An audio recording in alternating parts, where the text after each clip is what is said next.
தீபிகா, பாட்டாளி மக்கள் கட்சியில் டாக்டர் ராமதாஸ் தலைமையில் நேற்று நடைபெற்ற அந்த பொதுக்குழுவில் ஒரே வாரத்தில் 2 பொதுக்குழுக்கள் பாமகவில் நடைபெற்றது.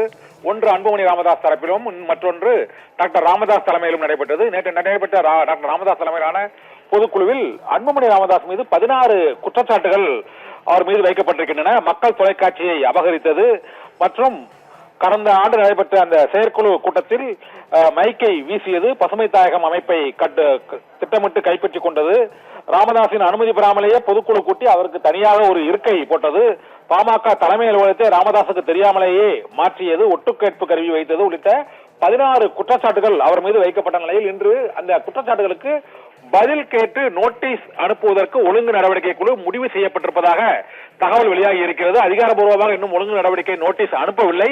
ஆனால் இன்று மாலைக்குள் அந்த ஒழுங்கு நடவடிக்கை குழு நோட்டீஸ் அனுப்பப்படும் என எதிர்பார்க்கப்படுகிறது. இதனால் அன்புமணியின் செயல் தலைவர் பதவியும் பறிக்கப்படுமா, கட்சியில் இருந்து நீக்கப்படுவாரா என்ற கேள்வி எழுந்திருக்கிறது.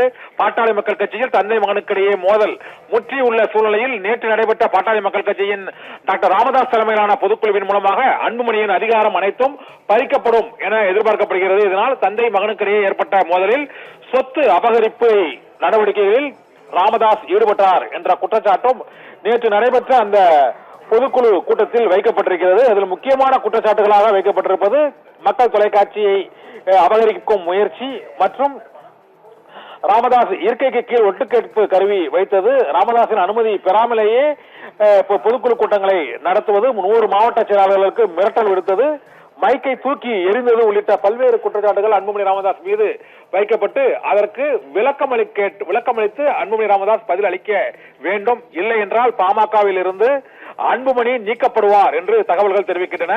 இன்னும் அதிகாரப்பூர்வ விளக்க நோட்டீஸ் இன்று அனுப்பப்படவில்லை. அனுப்பப்பட்டு விளக்கம் கேட்டால் அவர் நீக்கப்படுவது உறுதி என்றே பாமக வட்டார தகவல்கள் தெரிவிக்கின்றன. தீபிகா.